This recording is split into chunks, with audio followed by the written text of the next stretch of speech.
tikoy, kanin. Sarap. Anong ginamit mo dito na? Olive oil.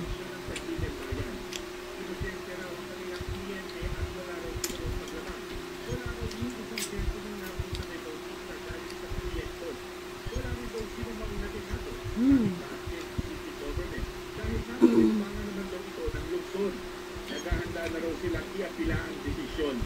Samantala, sa ilalim sa provisional liberty o mananatiling nakalaya, sina Bautista at Cunha habang inaapila nila ang desisyon. Para sa GMA Integrated News, Mark Salazar, nakatutok 24 oras. Inabot ng mahigit 9 oras ang pag-apula sa nasusunog na cold storage facility sa Quezon City. Hindi lang pahirapan sa ano itong mahal ng galing kay din sa nagtuwa sa ticket? ang katabing itong gasolinahan. Nakatutok si Maki Pulido. Oo, yan. Makapal na usok at nagngangalit na apoy ang gumamon sa cold storage facility nito sa FPJ Avenue, Barangay Del Monte, Quezon City, kaninang madaling araw. Kwento ng security guard ng katabing business establishment, pasado alas 2 ng madaling araw nang napansin niya ang makapal na usok. Mabilis lang ang pangyayari at inakyat na agad sa first floor ng sunog. Isinara rin ang bahagi ng FPJ Avenue para libreng makagalaw ang mga fire truck. Kinabahan daw ang gwardiya ng katabing business establishment dahil pader lang ang pagitan ng cold storage facility sa isang gas station. Baka po madamay kami o kaya biglang sumabog. Magandagad po kami nagsarado ng breaker po namin. Pinatay din po namin. Nag-alala pati mga responding bumbero. Kasi kung nag-collapse yung structure palabas dito sa may gasoline station, nandun yung bubong ng store nila, yung mga pwedeng madamage. So yung bomba po namin kanina, kasama ng ating mga volunteer, patulak yung para hindi dito tumumba. Inabot ng mahigit 9 oras bago ito idineklarang fire under control pasado alas 12 ng tanghali. Pahirapan daw ang pag-apula sa loob ng cold storage na puno ng frozen meat products. Gumamit pa ng mataas na hagdan para mas maabot ng hinubugang tubig ang pinagmumulan ng sunog. Nagmumula raw kasi ang sunog sa insulation na foam na hindi agad maabot ng hinubugang tubig dahil matatakpan ng metal sheets. Iniimbestigahan pa ang sanhi ng sunog. Sa usok po, nahirapan kami kahit naka-CBA dahil madilim po sa loob. Para kayo nasa loob ng refrigerator na malaki. Wala namang nasaktan pero nilapatan ng first aid ang isa sa mga nansinang bumbero. Para sa GMA Integrated News, Nakatulido nakatutok 24 oras. May sunog din sa gitna ng pista ng Santo Niño sa Tondo, Maynila kahapon. 2 ang nasawi. Nakatutok si Bea Pinla. Hindi talaga. Pag fiesta, may na mga patay. Imbis na mapuno ng kasiyahan ang Tondo, Maynila sa Tapos na. araw ng pista ng Santo Niño de Tondo kahapon, makapal na usok at Tikoy. Luto na ang tikoy.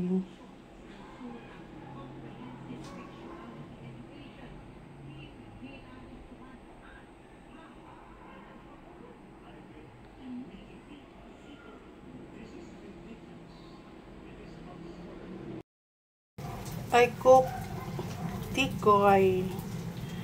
2 egg and yeah.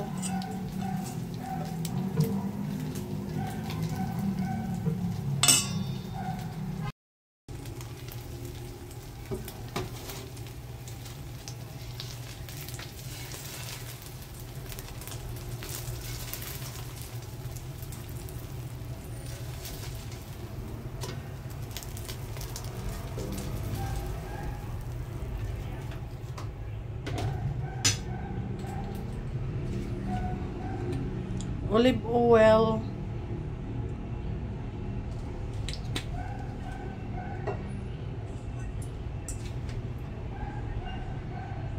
tikoy,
Tapos balik ta rin.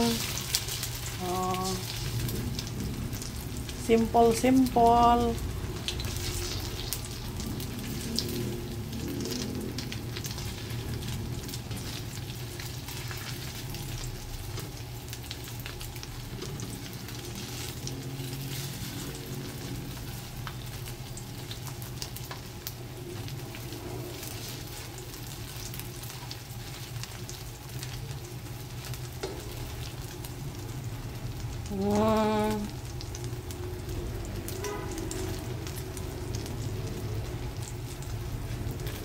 Sarap-sarap nito, guys.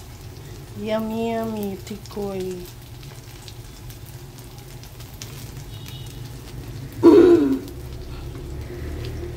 Ito na yung ibang naluto ko, guys. Oh. Marami na.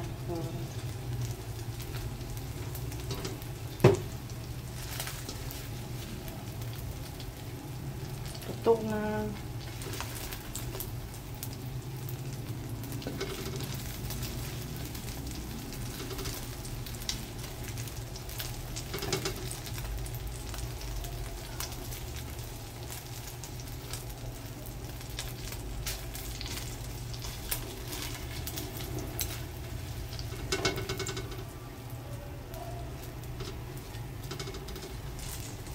Gusto ko talaga magluto, guys.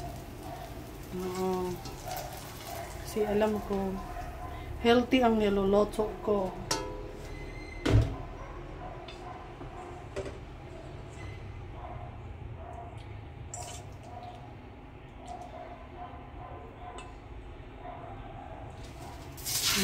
Ayan pa.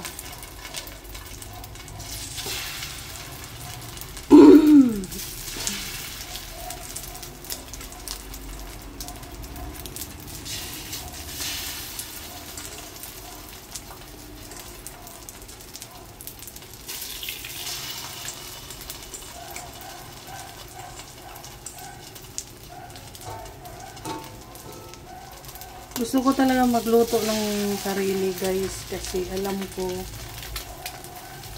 mo na, malinis yung kinakain mo, malinis yan.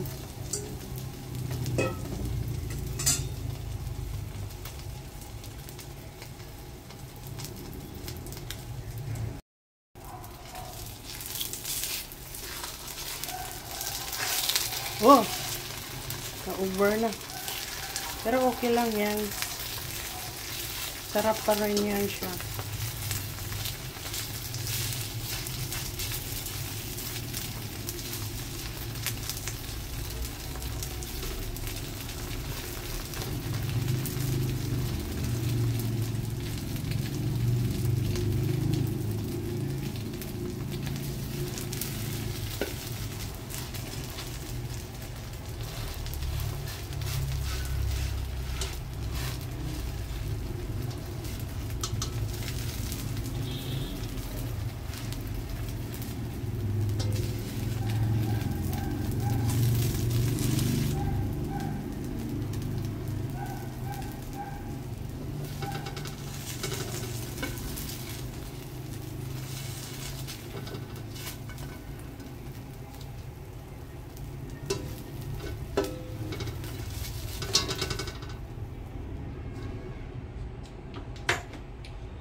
Konting olive oil.